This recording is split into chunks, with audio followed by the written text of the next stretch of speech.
नमस्कार, किस्सा यूपी का देख रहे हैं आप और मैं हूं आपके साथ दिव्या सिंह। माफिया मुख्तार अंसारी की बांदा जेल से गैंगस्टर और फर्जी एम्बुलेंस मामले में वर्चुअल पेशी हुई। कभी अपनी आंखों से घूर कर अपने दुश्मनों के पसीने छुड़ाने वाले माफिया मुख्तार अंसारी की आंखें अब खराब हो गई हैं। खुद मुख्तार अंसारी ने गैंगस्टर कोर्ट में जज के सामने गिड़गिड़ाकर गुहार लगाई कि साहब, हमारी दाहिनी आंख से कुछ दिखाई नहीं दे रहा, जेल प्रशासन हमें डॉक्टर को नहीं दिखाने दे रहा, कृपया आप हम पर रहम करें और जांच करवा दीजिए। ऐसे में सवाल ये है कि कभी जिसके सामने लोग रहम की भीख मांगते थे, आज वो खुद गिड़गिड़ाता हुआ नजर आ रहा है। इसकी ये हालत कैसे हो गई? आज इसी मुद्दे पर चर्चा करने के लिए मेरे साथ स्टूडियो में मौजूद है कैपिटल टीवी के एग्जीक्यूटिव एडिटर राजीव जी। सर, आपका स्वागत है। धन्यवाद। आज इतना गिड़गिड़ाने पे कैसे मजबूर हो गया माफिया मुख्तार अंसारी? देखिए, गिड़गिड़ाने पर तो सिर्फ मुख्तार नहीं मजबूर हुआ है, जितनी ये बड़े बड़े माफिया उत्तर प्रदेश के हुआ करते थे जी। इन लोगों की औकात योगी ने दिखा दी, बता दिया कि इस देश में रहना है तो कानून के अनुसार ही रहना होगा। कभी भी तुमने कानून का उल्लंघन किया है, गलत किया है, तो उसकी सजा देने के लिए बाबा आ चुके हैं। ये मुख्तार अंसारी सालों तक, सालों नहीं कह सकते, दशकों तक, दो दो तीन तीन दशक तक मुख्तार अंसारी, अफजाल अंसारी, ये लोगों का ऐसा डर था कि लोग इसके सामने आने से डरते थे जी। अब इन्होंने पहले क्या किया? पहले भूमाफिया बने, गैंगस्टर बने, फिर पॉलिटिशियन बन गए। मतलब पॉलिटिक्स का क्रिमिनलाइजेशन इन लोगों ने किया, राजनीति का अपराधीकरण का दौर शुरू हुआ और इन लोगों ने राजनीति में एंट्री लेकर अपने आप के लिए एक शील्ड बनाया जिससे कोई भी भेद न सके, ये जेल न जा सके। दौर इनका वही था और इसलिए जब उत्तर प्रदेश में परेशानियां शुरू हुई तो इसने एक और बड़ी कॉन्स्पिरेसी की थी, वो भी सामने आया।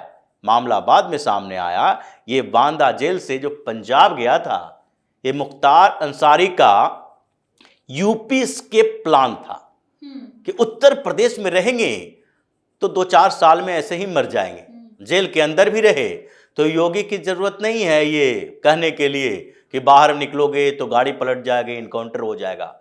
जेल के अंदर ही तिल तिल करके मर जाएंगे, जैसा कि अभी हालत है जी।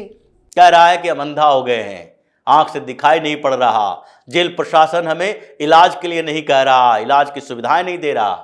इलाज की सुविधाएं तो दे रहा है, लेकिन वो सुविधाएं जो तुम्हें चाहिए वो तो नहीं मिलेगी। इसीलिए 2018 में इसने एस्केप प्लान बनाया था।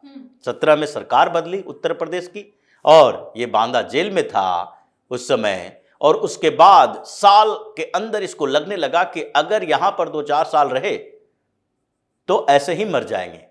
जो स्थितियां वहां पर है, खाने के लिए तुम्हें भी वही चीजें मिलेगी जो दूसरे आरोपियों और अपराधियों को मिलता है। उसके अलावा जो सुविधाएं दूसरे आरोपियों के है, कंबल मिलेगा आपको, सोने के लिए वही व्यवस्थाएं होगी। ऐसा नहीं कि आपको वीवीआईपी ट्रीटमेंट मिलेगा। कुछ समय तक तो इसे लगा कि जेल के अधिकारियों से सेटिंग करके हम यहाँ भी वो सुविधाएं ले सकते हैं, लेकिन जब लगा, दिखाई पड़ गया कि योगी की सरकार है, यहाँ जेल अधिकारी डरे हुए हैं, सोच रहे हैं अगर इसके बारे में जानकारी हो गई तो कोई बचाएगा नहीं हमें, तो नौकरी दांव पर कौन लगाता है। इसलिए मुख्तार अंसारी को बताया गया यहाँ से निकलो, कहीं और जाओ। इसने क्या किया? इसने एक प्लान बनाया कि उत्तर प्रदेश से पंजाब के किसी जेल में जाया जाए और फिर मोहाली के एक बिल्डर को पकड़ा। इसके साले जो है वहां भी गैंगस्टर था, इसका कारोबार पंजाब में भी चलता था, रियल एस्टेट में इसके उत्तर प्रदेश के पैसे पंजाब जाते थे। तो वहां के कनेक्शन को एक्टिवेट किया और एक बिल्डर ने मोहाली के थाने में एक रिपोर्ट लिखवाई कि मेरे पास एक कॉल आया जिसमें उधर से कौन बोल रहा था? अंसारी बोल रहा था कोई। अब ये मुख्तार अंसारी का पूरा नाम नहीं लिया, लेकिन अंसारी बोल रहा था उधर से और हमसे 10 करोड़ रुपए मांग किया है कि अगर 10 करोड़ रुपया तुम नहीं पहुंचाते तो तुम्हारी हत्या कर दी जाएगी। ये रिपोर्ट दर्ज किया गया। सरकार कांग्रेस की थी। ये कैप्टन अमरिंदर सिंह उस समय मुख्यमंत्री हुआ करते थे, अभी कांग्रेस से चले गए हैं। दूसरी पार्टी बनाई, फिर भारतीय जनता पार्टी में आ गए। लेकिन इनके मंत्री भी थे, जेल मंत्री, कुछ जो कांग्रेस के और नेता थे, मुख्तार अंसारी का उसके साथ अच्छा कनेक्शन था, और इसलिए जब मोहाली में एफआईआर दर्ज हुआ तो वहां के पुलिस अधिकारियों ने इन्वेस्टिगेशन शुरू किया। इन्वेस्टिगेशन में पता चला अंसारी कोई और नहीं, मुख्तार अंसारी है। ये सारी कॉन्स्पिरेसी की गई थी, स्क्रिप्ट लिखी गई पहले से, क्योंकि जेल में बंद मुख्तार अंसारी ये चाह रहा था कि हम पंजाब शिफ्ट हो जाएं। और उसके बाद उसने क्या किया, इन्वेस्टिगेशन के लिए मोहाली पुलिस पहुंची बांदा, वहां से फिर कस्टडी में लेने की बात कही कि भाई ये तो बड़ी कॉन्स्पिरेसी है, ये पंजाब के अंदर लेवी वसूल करने की बात की जा रही है, फोन कॉल आया है, हमें वॉइस रिकॉर्ड मैच करना है मुख्तार अंसारी का, जो फोन का रिकॉर्डिंग आया था उससे इसका वॉइस मैच करना है, तो इसको तो पंजाब ले जाना पड़ेगा। कोर्ट में पेशी हुई वहां ले जाकर, और उसके बाद एक दिन का रिमांड लिया, और फिर एक दिन, ये सालों गुजर गया, रिमांड खत्म ही नहीं हो रहा है, इसको पंजाब के जेल में रखा गया। पंजाब के जेल में जो इतने वीवीआईपी ट्रीटमेंट इसको मिल रहा था उसका खुलासा बाद में हुआ, जेल अधिकारियों पर एफआईआर दर्ज हुआ है। जब सरकार बदली, भगवंत मान मुख्यमंत्री बने, अब कांग्रेस और आम आदमी पार्टी के बीच जो आपसी कलह है उसके कारण कई जेल अधिकारी नप गए, क्योंकि आम आदमी पार्टी की सरकार बनते वो सोच रही थी कहां कहां कोई ऐसा मामला हो जिससे कांग्रेस की सरकार, पहले की सरकार बदनाम हो। और इसलिए कुछ खुलासा कुछ दूसरे कार्यकर्ताओं ने किया, यानी कि जो सोशल एक्टिविस्ट है, आरटीआई एक्टिविस्ट है, इन लोगों ने कुछ खुलासा किए, भगवंत मान ने उसकी जांच करवाई और पता चला ये जेल अधिकारियों के साथ मिली भगत थी। वहां तो ये अपनी बीवी बच्चे सबके साथ मिलता जुलता रहता था घंटों, वहां पर इसके लिए बेहतरीन खाने की व्यवस्था होती थी, कहां से बिरयानी लाया जाता था, ये जो इसको पसंद है वो खाओ पियो ऐश मौज से रहो, अय्यासी कर रहा था जेल के अंदर। और यही वजह है कि जब योगी की सरकार ने इसको गैंगस्टर एक्ट में बुक करवाया और उसके बाद पंजाब से उत्तर प्रदेश लाने की बात की, तो पंजाब की सरकार भी वही दिखा रही थी, नहीं अभी इसको ले जाने नहीं दे सकते, क्योंकि ये अंसारी है, ये मुस्लिम है, और मुख्तार अंसारी कोई छोटा मोटा आदमी तो है नहीं, ऐसे भी कांग्रेस के बड़े नेता रहे हामिद अंसारी, उनके साथ पारिवारिक संबंध, या इन लोगों के साथ इसका पारिवारिक संबंध रहा है कई लोगों के साथ, और इसलिए स्थितियां ये रही कि कांग्रेस की सरकार वहां से इसे आने नहीं दे रही थी। कोर्ट कचहरी मामला कई महीनों तक चलता रहा, और फिर मुख्तार अंसारी ने कोर्ट में कहना शुरू कर दिया कि देखिए यूपी ले जाएंगे तो हमें तो रास्ते में ही हमारी हत्या हो जाएगी। अभी भी जेल के अंदर से उसने 2 बार जज से गुहार लगाई है कि मेरी जान को खतरा है, डर सता रहा है, जबकि इतने पुलिस के जवान वहां पर तैनात है, बॉडी कैम का यूज किया जा रहा है बांदा जेल में, सारे सिपाही जो कांस्टेबल है वहां पर, कि जब जब जहां जहां वो मूवमेंट करे सारा रिकॉर्ड हो।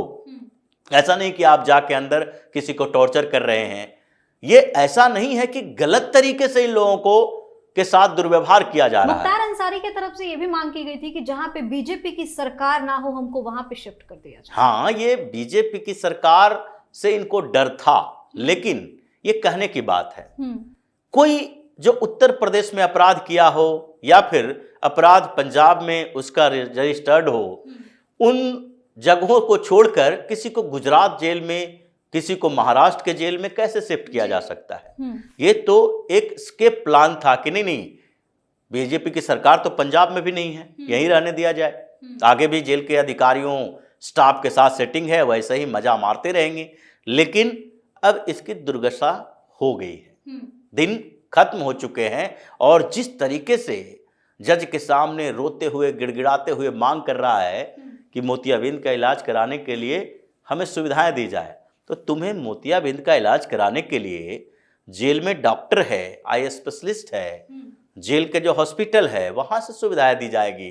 अब तुम कहोगे कि इसके ऑपरेशन के लिए हमें कहां अपोलो में भेजा जाए, मेदांता में भेजा जाए, इसके लिए हमें फोर्ड में भेजा जाए, ये बेहतरीन हॉस्पिटल में भेजा जाए जहां पर स्वीट बुक करें, पैसे की कमी नहीं है, और फिर ऑपरेशन के नाम पर महीनों तक मजा लेते रहे। ये तो नहीं होने दिया जाएगा। जरूरत पड़ेगी जेल के हॉस्पिटल में इलाज करवाएंगे, लेकिन ये दुर्दशा है इन माफियाओं का और यूपी के लोगों को ये समझना चाहिए तो इसने किस मुख्यमंत्री को चुना है।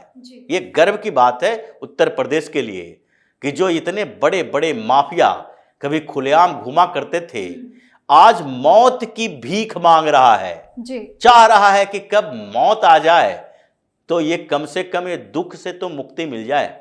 जिस तरीके से हर रोज टॉर्चर हो रहे हैं, जिसको अय्यासी के आदतें लगी है, उसके लिए तो ये दुखों का पहाड़ है।